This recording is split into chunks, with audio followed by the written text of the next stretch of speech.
as far as like when COVID originally became this big threat, what was the initial conversations that you had at your facility? What did those look like? And were there meetings or kind of, I guess, what did it look like right away at the beginning?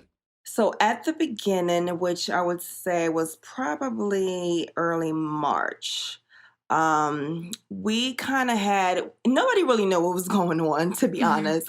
It was kind of like we know something is coming and we don't know exactly how bad it's going to be, but just get ready type of thing. And Yeah. so we had meetings every day about what it looked like, and it changed every single day.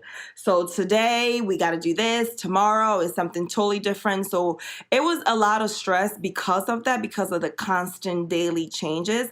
And it wasn't their fault. It wasn't nobody's fault. Nobody has ever dealt with this disease before. So it was kind of like a learning process as we went along, basically on a daily basis. Like, okay, we did that yesterday. That didn't work. Let's try this today type of thing. So it was just a lot of stress and a lot of changes. And yeah, it was just a lot of uncertainty too. We didn't really know what to expect and how bad it was going to be and what to do to prepare for it really. So yeah. Yeah, I can't even imagine. Because again, I don't think nobody knew that it was gonna be what it is, you know? I remember with work, we originally heard like 4 to 6 weeks, and then, now Yeah. look at us 6 months Yeah. later. So, I guess a lot of the changes that were going on, I know it was changing on a daily basis, but what were kind of the initial large changes that happened, if you recall? So the initial large change I would say is the no visitors policy. We Mhm. couldn't have any visitors come in for obvious reasons because we just wanted to try to contain it as much as possible. And we didn't want people coming in and out and, bringing it in or things like that. So we immediately stopped people coming in to visit.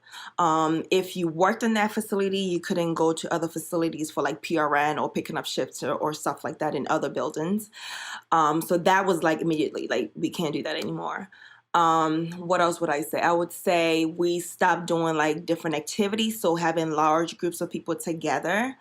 And that also kind of affected the group thing. We used to do groups with the whole PDPM thing. But with COVID, it's like, okay, we can't do groups anymore. We need to put a stop to that until we can really see how bad this is going to be and all of that. So stop groups, stop visitation. And what else did we stop? That was basically I felt like the biggest things that we kind of stopped in the activities thing. We couldn't have big groups and like the one room to basically do activities and things like that. So that was like the biggest thing. Definitely wearing PPEs too immediately. That was something that my facilities did a great job on. We were told to start wearing masks and gowns and things like that. At first, it was kind of like, do we really need it? It was still like trying to figure out if we really needed it or if we don't, or do we need it every day? Do we need to change it from room to room? Like it really was trying to figure out what was the best way to kind of keep everyone safe. Mhm. And so those were basically the biggest changes as far as that.